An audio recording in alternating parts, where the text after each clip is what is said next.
Assalamualaikum warahmatullahi wabarakatuh. Saya Puri Purwitasari dengan NIM 210404011 akan menjelaskan analisis latar dalam cerpen Kompas, yaitu Lelaki Aneh di Perpustakaan, karya Rosyid H. Dimas. Cerpen atau cerita pendek adalah suatu karya sastra berupa tulisan yang dibuat secara singkat dalam bentuk suatu kejadian beserta konflik dan juga akhir dari konflik tersebut. Sesuai namanya, cerpen berisi tentang kehidupan yang diceritakan secara pendek dan singkat. Jadi, isi dari cerpen biasanya padat dan langsung kepada inti cerita. Menurut Kosasih 2014 halaman 67 menyatakan bahwa latar atau setting meliputi tempat, waktu, dan budaya yang digunakan dalam suatu cerita. Latar dalam suatu cerita bersifat faktual atau bisa pula yang imajiner. Latar berfungsi untuk memperkuat atau mempertegas keyakinan pembaca terhadap jalannya suatu cerita.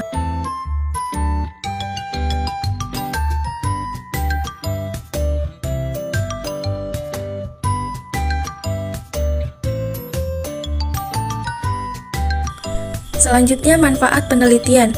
Penelitian ini diharapkan dapat memberikan manfaat. Nah, adapun manfaat yang diharapkan oleh peneliti dan pembaca sebagai berikut.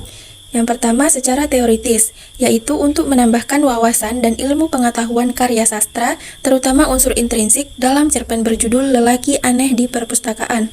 Yang kedua, secara praktis, yaitu penelitian ini diharapkan bisa berguna bagi masyarakat umum dan terutama bagi para peneliti umum bisa dijadikan sumber untuk diteliti, khususnya dalam cerpen yang digunakan untuk penelitian, yaitu unsur intrinsik, amanat, dan setting untuk cerpen dan bisa sebagai cerminan hidup peristiwa yang pernah dialami. Selanjutnya, metode penelitian. Metode yang digunakan dalam penelitian ini adalah metode deskriptif.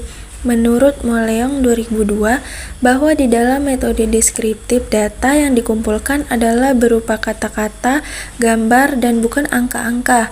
Metode deskriptif digunakan untuk memberikan gambaran mengenai hasil analisis data.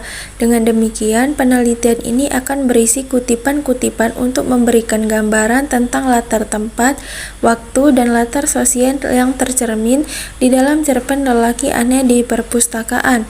Siswantoro 2002 mengatakan bahwa sumber data dalam penelitian adalah yang terkait dengan subjek penelitian. Sumber data dalam penelitian ini adalah novel Lelaki Aneh di Perpustakaan. Selanjutnya, hasil dan pembahasan. Latar dibagi menjadi 3, yaitu latar tempat, latar waktu, dan latar sosial. Selanjutnya, latar tempat. Menurut Indrawati 2009, latar merupakan tempat, waktu, serta suasana yang digunakan dalam sebuah cerita. Latar tempat menyaran pada lokasi terjadinya peristiwa yang diceritakan dalam sebuah karya fiksi. Latar tempat adalah tempat tokoh atau si pelaku mengalami kejadian atau peristiwa di dalam cerita. Latar akan mempengaruhi pengaluran dan penokohan, dan karenanya menjadi koheren dengan cerita secara keseluruhan. Penggambaran latar tempat dalam cerpen ini yaitu yang pertama, perpustakaan. Disinilah aku, di dalam sebuah ruangan di lantai 2 perpustakaan. Berdasarkan kutipan di atas, bahwa latar tempat dalam cerpen Kompas Lelaki Aneh di Perpustakaan karya Rosyid H. Dimas, yaitu kata perpustakaan. Pada kutipan cerpen di atas menggambarkan seorang tokoh aku sedang berada di perpustakaan kota yang menatap layar laptop, namun di hadapannya ada seorang lelaki berkacamata sedang membaca buku dengan cara terbalik, membuatnya merasa heran dan bertanya-tanya, dan ia memotretnya diam-diam dan mengunggah foto itu ke akun Twitternya. Kemudian yang kedua, di dalam kereta. Kini aku duduk di sebuah kereta dalam perjalanan pulang. Berdasarkan kutipan ini menggambarkan saat perjalanan pulang, tokoh aku kembali teringat lelaki tadi. Dilihat sudah banyak komentar dari orang-orang.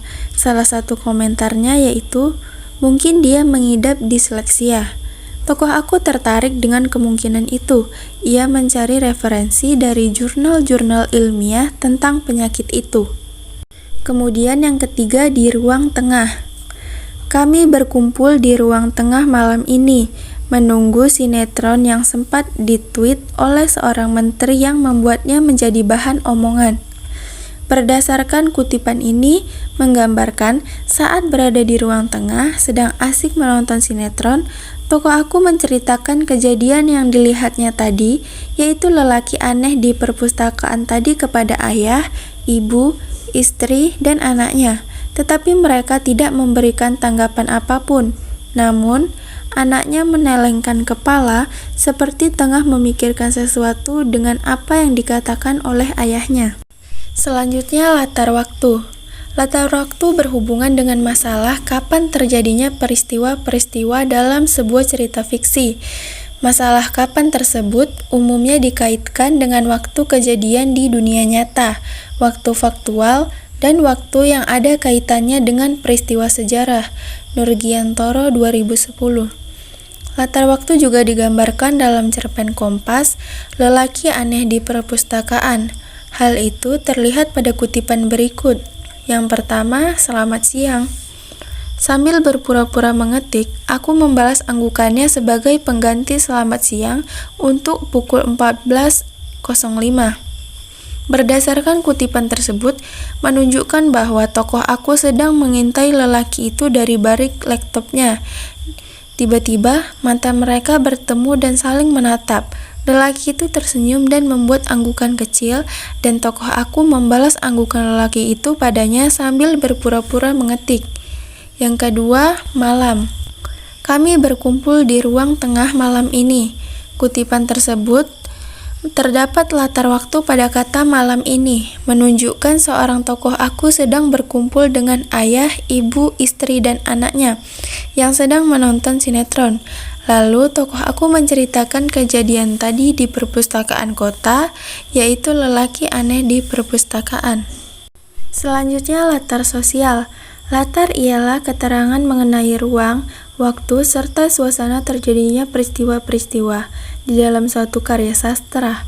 Atau definisi layar yang lainnya ialah unsur intrinsik pada karya sastra yang meliputi ruang, waktu, serta suasana yang terjadi pada suatu peristiwa di dalam karya sastra. Latar sosial juga digambarkan dalam cerpen Kompas Lelaki Aneh di Perpustakaan. Hal ini terlihat pada kutipan berikut. Yang pertama yaitu keramahan. Ia tersenyum dan membuat anggukan kecil sambil berpura-pura mengetik.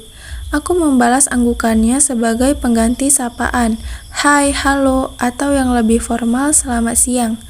Berdasarkan kutipan tersebut, digambarkan seorang tokoh aku adalah orang yang ramah terhadap orang yang tidak dikenal atau baru dilihat. Latar sosial tokoh yaitu membalas senyuman orang yang tidak dikenalnya. Yang kedua yaitu adab.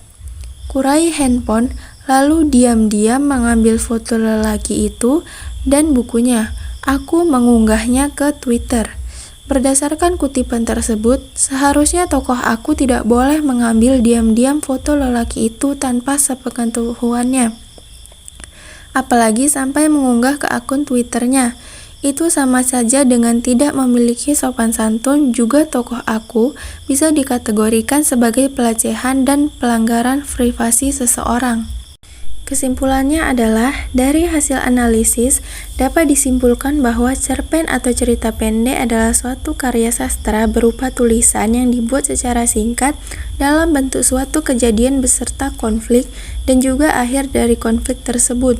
Sesuai namanya, cerpen berisi tentang kehidupan yang diceritakan secara pendek dan singkat. Jadi, isi dari cerpen biasanya padat dan langsung kepada inti cerita.